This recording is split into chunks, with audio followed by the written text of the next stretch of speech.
Yo, as a statesman of hip hop, as one of the guys who built this shit, what was your just fan perspective, Chuck D perspective on Kendrick Lamar and Drake, and just Kendrick's last 12 months? It's been pretty crazy. And the halftime show, your boy Samuel L. Jackson did an amazing job. I thought that was a wonderful introduction to rap, but a lot of things in rap music and hip hop is top heavy. You know, when I look at your walls, I see top, middle, and also startup coming in the bottom. If you're gonna come on, man, if you're gonna be like a ball fan in NBA, it's not all about Kobe and Jordan. It's like could be like somebody who's like the sixth Landry Shamet. You know what I'm saying? Like if you don't, you gotta appreciate the thoroughness in it, and you gotta appreciate Derek Fisher too. Exactly. So John Starks and so the wide body aspect of hip hop and rap, I'm into. When it comes down to like, oh yeah, they it's Drake and Kendrick. I'm like, that's casual talk. Right. Yeah, the casuals. It's like I talk to people. I'm a Knicks fan, man. And they're like, oh yeah, well I like Brunson. I like Brunson. Yeah, right. And then it stopped. Well, who else is on the Knicks? Right. Well, the guys that's with Brunson, right? It's like, okay, mom. What's the guy? The cat guy. Cat. Those are conversations you have with your mom, man. Did you watch last night's game? Come on, man. I got scars all over my body today. But you know what, man?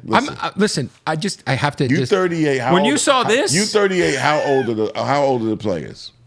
They're probably 10 years or more, a decade younger than or you, younger, right? For sure. Yeah. So they experience a level that they haven't experienced before. All those guys, right. On both teams, for sure. So therefore, you let young guys do their thing until they figure it out. Yeah, it was definitely. If they already should have been knowing about that level, they'd be 45 years old, but their body wouldn't be able to work like they do. So every time I watch sports, I say, when I'm like, he made that pass. Don't he know better than that? I check myself. I'm like, you know what? This is their first Eastern Conference Finals. He 24 years old. Yo, man, let young be young, man. Yeah, it was definitely. It was some 90s shit for me to see those two teams against each other. Because you remember back in the day, when it was always the Knicks and Heat or the Knicks and Pacers. Those are our enemies, man. We beat the Celtics. The Celtics ain't never been the Knicks' enemy. Nah, but it's the Heat and the Pacers. The Celtics have always been big bro, Knicks little bro, and every time the Celtics were winners, I'm telling you, back in the 50s, we were losers. Yeah, I feel like in the 90s the Celtics were losers, and the Knicks were relevant. So that's been the Knicks. That's been the Celtics' enemies are the Lakers, right, and also the Philadelphia 76ers. Right. Those are, you know what I'm saying. That's where that Knicks, Heat, Pacers. I got to play in Boston 2 days from now.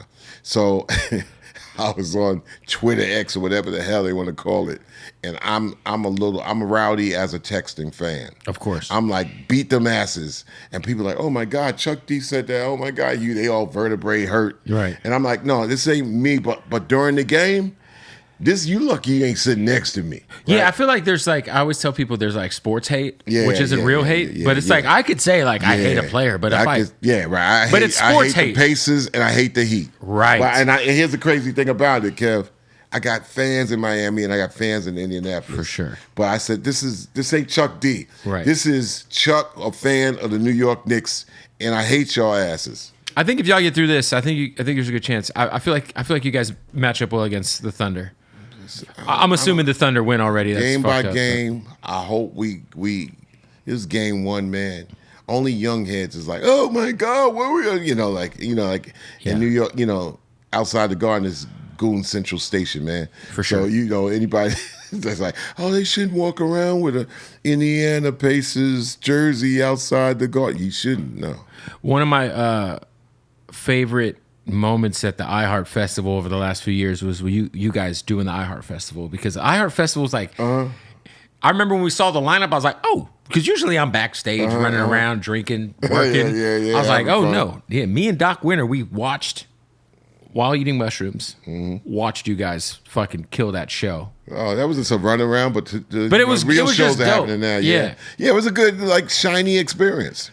Yeah, it was definitely it's always a shiny experience. It's like hanging out at a commercial and doing a live show. It was doing the show. It's a TV show. And let me tell you, doing Public Enemy songs, you got to go through training, and that was one of those shows that like it ain't training. It's just like kind of doing it with a little bit of warm up, but you know the regular tour thing, you got to train for sure.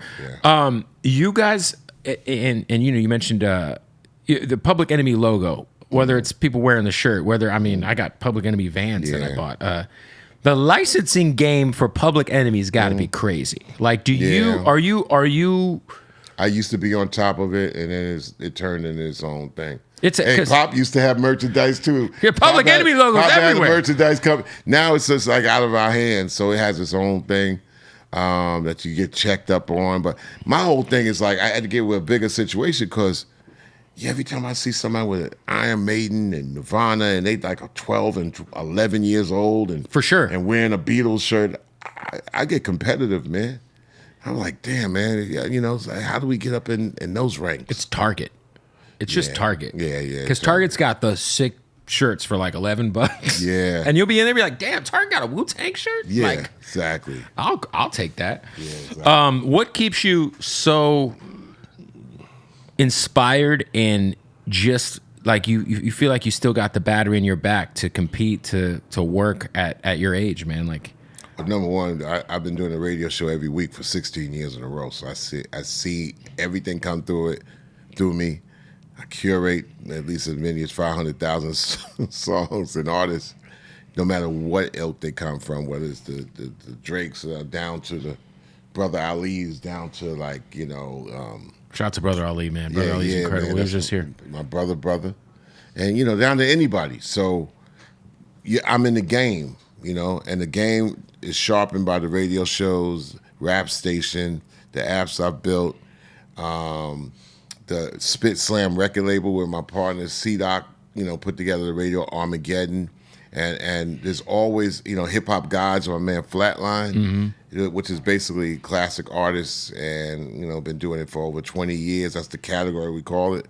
And a station and the show that he has, he's been doing it. So my whole fight is to make sure that they get known for all the work they put in all these years. It ain't about me. It's about, damn, you know, can I make C-Doc like really be, damn, at least somebody that could say, yo, he's in the top 25. Right. Or Flatline, he's been doing his shows from Seattle, you know, for the last 30 years and for the last 16 years on Rap Station. Damn, could I get him notoriety? Right. Or do, you know, the only ones that get notoriety is that, you know, here's a big corporation and they're going to flood it with money and promotion and, you know, and that's how you get big. So if they don't get big, I'm a failure. Yo, did you see, because there's so many of my homies who got hip to you guys because of Tony Hawk's Pro Skater? Yeah. Tony Hawk, and before that... Like, Bring the Noise was like... I felt like like anytime you play Tony Hawk, that song's getting fucking played.